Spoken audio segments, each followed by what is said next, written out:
وما على الذين يتقون من حسابهم من شيء ولكن ذكرى لعلهم يتقون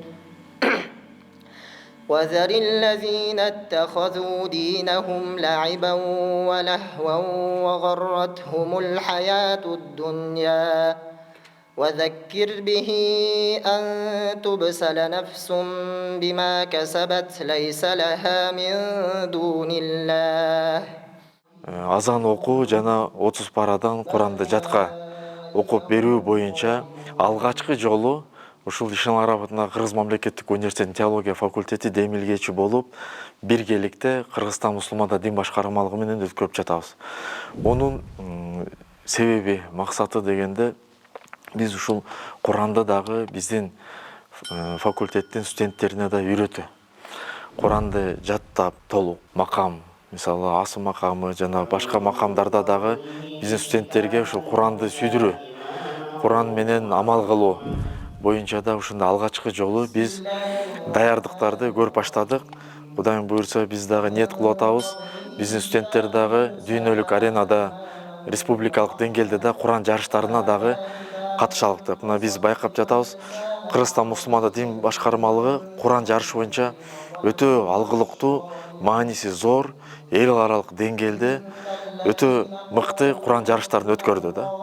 Анан кийин биз да ушул теология факультеттери өзүбүздүн студенттерибизди даярдап, анан буйрса ушундай жогорку деңгээлде уюштулуп жаткан конкурстарга да катышалык деген мааниде азыр биз ушундай алгачкы өз алдынча бир тажрыйба алуу максатында Куран жарышын өткөрүп жаткан учурбуз.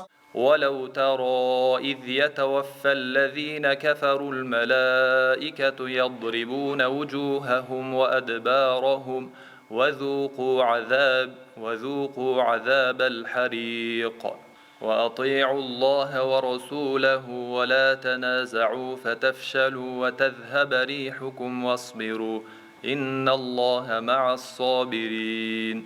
ربنا آمنا بما أنزلت واتبعنا الرسول فاكتبنا مع الشاهدين.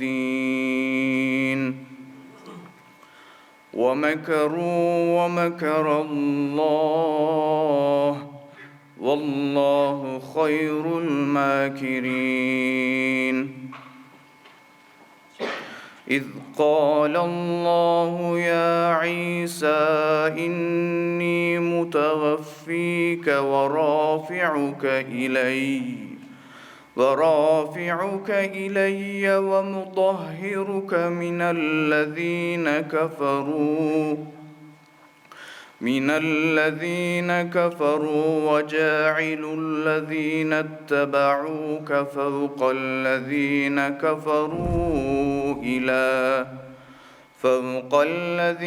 كفروا إلى يوم القيامة ثم إلي مرجعكم فأحكم بينكم فيما كنتم فيه تختلفون.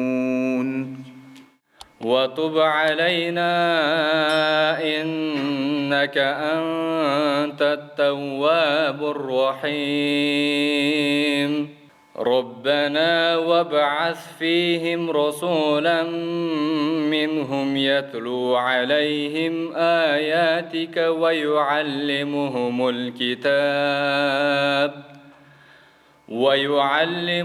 الكتاب والحكمة ويزكيهم إنك أنت العزيز الحكيم.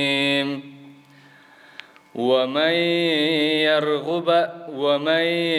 يرغب عن ملة إبراهيم إلا من سفه نفسه ولقد اصطفيناه في الدنيا وإنه في الآخرة لمن الصالحين.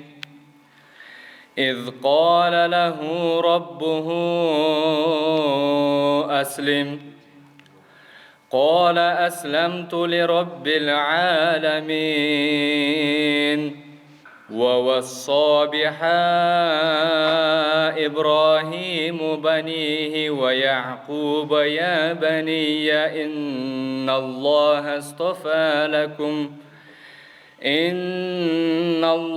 اصطفى لكم الدين فلا تموتن إلا وأنتم مسلمون.